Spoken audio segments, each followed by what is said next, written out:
शांति। सकार मुरली 19 अक्टूबर 2024। सुनेंगे ईश्वरीय महावाक्यों को विस्तार से। मीठे बच्चे, सदा खुशी में रहो तो याद की यात्रा सहज हो जाएगी। याद से ही 21 जन्मों के लिए पुण्य आत्मा बनेंगे। प्रश्न: तुम्हारे सबसे अच्छे सर्वेंट व गुलाम कौन है? उत्तर: नेचुरल कैलामिटीज व साइंस की इन्वेंशन जिससे सारे विश्व का कीचड़ा साफ होता है। यह तुम्हारे सबसे अच्छे सर्वेंट व गुलाम हैं जो सफाई में मददगार बनते सारी प्रकृति तुम्हारे अधिकार में रहती है। ओम शांति। मीठे मीठे रूहानी बच्चे क्या कर रहे हैं? युद्ध के मैदान में खड़े हैं। खड़े तो नहीं, तुम तो बैठे हो ना। तुम्हारी सेना कैसी अच्छी है। इनको कहा जाता है रूहानी बाप की रूहानी सेना। रूहानी बाप के साथ योग लगाकर रावण पर जीत पाने का कितना सहज पुरुषार्थ कराते हैं।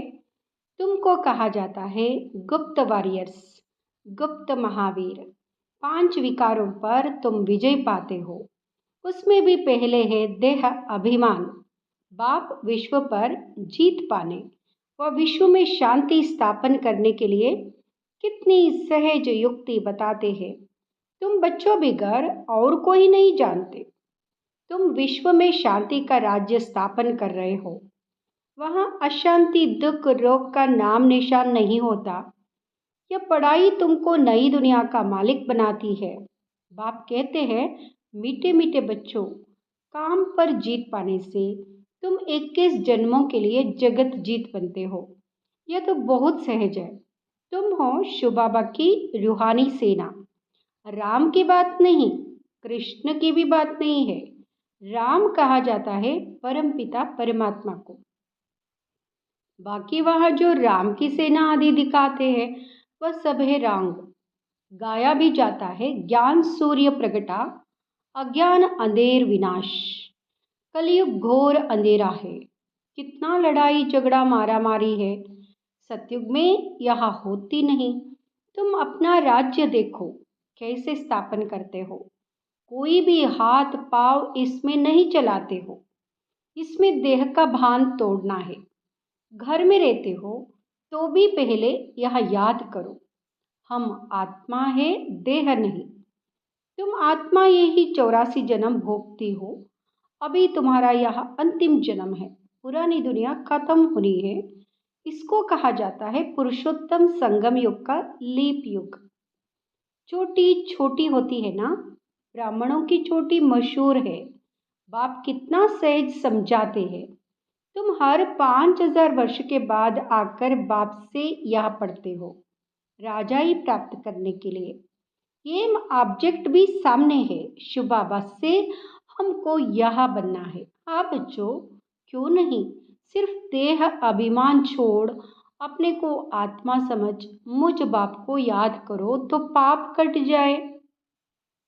तुम जानते हो इस जन्म में पावन बनने से हम 21 जन्म पुण्य आत्मा बनते हैं। फिर उतराई शुरू होती है। यह भी जानते हो हमारा ही 84 का चक्र है। सारी दुनिया तो नहीं आएगी। 84 के चक्र वाले और इस धर्म वाले ही आएंगे। सतयुग और त्रेता बाप ही स्थापन करते जो अब कर रहे हैं। फिर द्वापर कलयुग रावण की स्थापना है। रावण का चित्र भी है ना। ऊपर में गधे का शीश है। विकारी टट्टू बन जाते हैं। तुम समझते भी हो हम क्या थे। यह है ही पापात्माओं की दुनिया। पापात्माओं की दुनिया में करोड़ों, पुण्य आत्माओं की दुनिया में होते हैं 9 लाख शुरू में। तुम अभी सारे विश्व के मालिक बनते हो। यह लक्ष्मी नारायण विश्व के मालिक थे ना। स्वर्ग की बादशाही तो जरूर बाप ही देंगे। बाप कहते हैं मैं तुमको विश्व की बादशाही देने आया हूँ। अब पावन जरूर बनना पड़े, सो भी यह अंतिम जन्म मृत्युलोक का पवित्र बनो। इस पुरानी दुनिया का विनाश सामने तैयार है। बॉम्ब्स आदि सब ऐसे तैयार कर रहे हैं जो वहां घर बैठे खलास कर देंगे। कहते भी है घर बैठे पुरानी दुनिया का विनाश कर दे। यह बॉम्ब्स आदि घर बैठे ऐसे छोड़ेंगे जो सारी दुनिया को खत्म करेंगे। तुम बच्चे घर बैठे योग बल से विश्व के मालिक बन जाते हो। शांति स्थापन कर रहे हो योग बल से। वह साइंस बल से सारी दुनिया खलास कर देंगे। वह तुम्हारे सर्वेंट है, तुम्हारी सर्विस कर रहे हैं। पुरानी दुनिया खत्म कर देते हैं। नेचुरल कैलामिटीज आदि यह सब तुम्हारे गुलाम बनते हैं। सारी प्रकृति तुम्हारी गुलाम बन जाती है। सिर्फ तुम बाप से योग लगाते हो तो तुम बच्चों के अंदर में बड़ी खुशी होनी चाहिए। ऐसे बिलवेड बाप को कितना याद करना चाहिए। यही भारतपुर शिवालय था। सतयुग में संपूर्ण निर्विकारी, यहाँ है विकारी। अभी तुमको स्मृति आई है। बरोबर बाप ने हमें कहा है, हियर नो इविल, गंदी बातें मत सुनो, मुख से बोलो भी नहीं। बाप समझाते तुम कितने डर्टी बन गए हो। तुम्हारे पास तो अथाह धन था, तुम स्वर्ग के मालिक थे। अभी तुम स्वर्ग के बदले नरक में मालिक बन पड़े। यह भी ड्रामा बना हुआ है। हर 5000 वर्ष बाद तुम बच्चों को हम रौरव नरक से निकाल स्वर्ग में ले जाता हूँ। रूहानी बच्चे, क्या तुम मेरी बात नहीं मानेंगे? परमात्मा कहते तुम पवित्र दुनिया का मालिक बनो, तो क्यों नहीं बनेंगे? विनाश तो जरूर होगा। इस योग बल से ही तुम्हारे जन्म जन्मांतर के पाप कटेंगे। बाकी जन्म जन्मांतर के पाप कटने में टाइम लगता है। बच्चे शुरू से आए हुए हैं, 10% भी योग नहीं लगता है, इसलिए पाप कटते नहीं है। नए नए बच्चे जट योगी बन जाते हैं तो पाप कट जाते हैं और सर्विस करने लग पड़ते हैं। तुम बच्चे समझते हो अब हमको वापस जाना है। बाप आया हुआ है ले जाने। पाप आत्माएं तो शांतिधाम सुखधाम में जा ना सके, वहां तो रहती है दुखधाम में। इसलिए अब बाप कहते मुझे याद करो तो तुम्हारे पाप भस्म हो। अरे बच्चे, गुलगुल बन जाओ, दैवी कुल को कलंक नहीं लगाओ। तुम विकारी बनने के कारण कितने दुखी हो गए हो। यह भी ड्रामा का खेल बना हुआ है। पवित्र नहीं बनेंगे तो पवित्र दुनिया स्वर्ग में नहीं आएंगे। भारत स्वर्ग था, कृष्णपुरी में था, अभी नरकवासी है।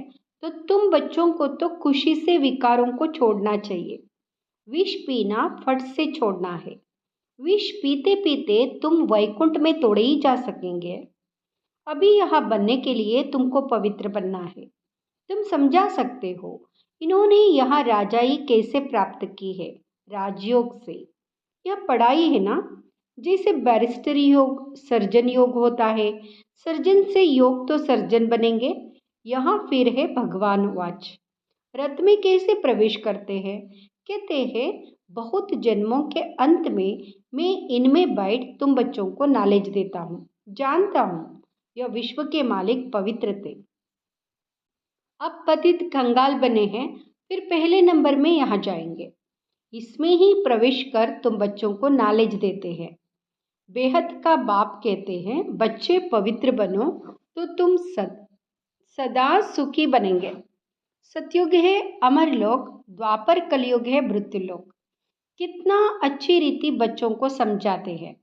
यह देही अभिमानी बनते हैं, फिर देहाभिमान में आकर माया से हार खा लेते हैं। माया की एक ही तोप ऐसे लगती है जो एकदम गटर में गिर पड़ते हैं। बाप कहते हैं यह गटर है, यहाँ कोई सुख थोड़े ही है। स्वर्ग तो फिर क्या। इन देवताओं की रहनी करनी देखो कैसी है। नाम ही है स्वर्ग। तुमको स्वर्ग का मालिक बनाते, फिर भी कहते हैं हम विष जरूर पिएंगे तो स्वर्ग में आ नहीं सकेंगे, सजा भी बहुत खाएंगे। तुम बच्चों की माया से युद्ध है। देहाभिमान में आकर बहुत चीची काम करते हैं। समझते हैं हमको कोई देखता थोड़ी ही है। क्रोध लोभ तो प्राइवेट नहीं होता, काम में प्राइवेसी चलती है। काला मुंह करते हैं। काला मुंह करते करते तुम गोरे से सावरा बन गए तो सारी दुनिया तुम्हारे पिछाड़ी आ गई। ऐसी पतित दुनिया को बदलना जरूर है। बाप कहते तुमको शर्म नहीं आती है, एक जन्म के लिए पवित्र नहीं बनते हो। भगवान उवाच काम महाशत्रु है। वास्तव में तुम स्वर्गवासी थे तो बड़े धनवान थे, बात मत पूछो।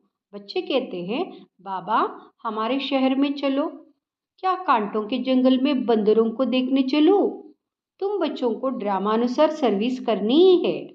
गाया जाता है फादर शो सन, बच्चों को ही जाकर सबका कल्याण करना है। बाप बच्चों को समझाते हैं यह भूलो मत, हम युद्ध के मैदान में हैं। तुम्हारी युद्ध है 5 विकारों से।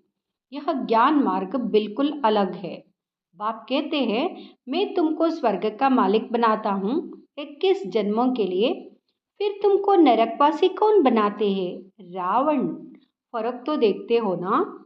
जन्म जन्मांतर तुमने भक्ति मार्ग में गुरु किए, मिला कुछ भी नहीं। इनको कहा जाता है सतगुरु। सिख लोग कहते हैं ना सतगुरु अकाल मूर्त। उनको कभी कोई काल खाता नहीं, वह सतगुरु तो कालों का काल है। बाप कहते हैं मैं तुम सब बच्चों को काल के पंजे से छुड़ाने आया हूँ। सतयुग में फिर काल आता ही नहीं है, उनको अमर लोग कहा जाता है। अभी तुम श्रीमत पर अमर लोग सतयुग के मालिक बन रहे हो। तुम्हारी लड़ाई देखो कैसी है, सारी दुनिया एक दो में लड़ती झगड़ती रहती है। तुम्हारी फिर है रावण 5 विकारों के साथ युद्ध, उन पर जीत पाते हो। यह है अंतिम जन्म। बाप कहते हैं मैं गरीब निवास हूँ, यहाँ आते ही गरीब है। साहूकारों की तो तकदीर में है ही नहीं है, धन के नशे में ही मगरूर रहते हैं। ये सब खत्म हो जाने वाला है, बाकी थोड़ा समय है। ड्रामा का प्लान है ना, यहाँ इतने बाम शादी बनाए हैं, वह काम में जरूर लाने हैं। पहले तो लड़ाई बाणों से, तलवारों से, बंदूकों आदि से चलती थी। अभी तो बाम्स ऐसी चीज निकली है जो घर बैठे ही खलास कर देंगे। यह चीजें कोई रखने के लिए थोड़ी ही बनाई है, कहाँ तक रखेंगे? बाप आए हैं तो विनाश भी जरूर होना है। ड्रामा का चक्र फिरता रहता है। तुम्हारी राजाई जरूर स्थापन होनी है। यह लक्ष्मी नारायण कभी लड़ाई नहीं करते हैं। बल शास्त्रों में दिखाया है असुरों और देवताओं की लड़ाई हुई, परंतु वह सतयुग के, वह असुर कलयुग के, दोनों मिलेंगे कैसे जो लड़ाई होगी? अभी तुम समझते हो हम 5 विकारों से युद्ध कर रहे हैं। इन पर जीत पाकर संपूर्ण निर्विकारी दुनिया के मालिक बन जाएंगे। उठते बैठते बाप को याद करना है, दैवी गुण धारण करने हैं। यह बना बनाया ड्रामा है, कोई कोई के नसीब में ही नहीं है। योग बल हो तभी विकर्म विनाश हो, संपूर्ण बने तब तो संपूर्ण दुनिया में आ सके। बाप भी शंख ध्वनि करते रहते हैं। उन्होंने फिर भक्ति मार्ग में शंख व तुतारी आदि बैठ बनाई है। बाप तो इस मुख द्वारा समझाते हैं। यह पढ़ाई है राजयोग की, बहुत सहज पढ़ाई है। बाप को याद करो और राजाई को याद करो। बेहद के बाप को पहचानो और राजाई इस दुनिया को भूल जाओ। तुम बेहद के सन्यासी हो, जानते हो पुरानी दुनिया सारी खत्म होनी है। इन लक्ष्मी नारायण के राज्य में सिर्फ भारत ही था। अच्छा, मीठे मीठे सिकिलते बच्चों प्रति माता पिता बाप दादा का याद प्यार और गुड मॉर्निंग। रूहानी बाप की रूहानी बच्चों को नमस्ते। हम रूहानी बच्चों की रूहानी माता पिता बाप दादा को याद प्यार, गुड मॉर्निंग, नमस्ते। धारणा के लिए मुख्य सार। फर्स्ट, अपने दैवी कुल को कलंक नहीं लगाना है, गुलगुल बनना है। अनेक आत्माओं के कल्याण की सर्विस कर बाप का शो करना है। दूसरा, संपूर्ण निर्विकारी बनने के लिए गंदी बातें ना तो सुननी है ना मुख से बोलनी है। Hear no evil, talk no evil. देहाभिमान के वश हो कोई चीची काम नहीं करने हैं। वरदान। मनमनाभव के मंत्र द्वारा मन के बंधन से छूटने वाले निर्बंधन ट्रस्टी भाव। मनमनाभव के मंत्र द्वारा मन के बंधन से छूटने वाले निर्बंधन ट्रस्टी भाव। कोई भी बंधन पिंजड़ा है। पिंजड़े की मैना अब निर्बंधन उड़ता पंछी बन गई। अगर कोई तन का बंधन भी है तो भी मन उड़ता पंछी है, क्योंकि मनमनाभव होने से मन के बंधन छूट जाते हैं। प्रवृत्ति को संभालने का भी बंधन नहीं। ट्रस्टी होकर संभालने वाले सदा निर्बंधन रहते। गृहस्थी माना बोझ, बोझ वाला कभी उड़ नहीं सकता, लेकिन ट्रस्टी है तो निर्बंधन है और उड़ती कला में सेकंड में स्वीट होम पहुंच सकते हैं। स्लोगन। उदासी को अपनी दासी बना दो, उसे चेहरे पर आने ना दो। ओम शांति।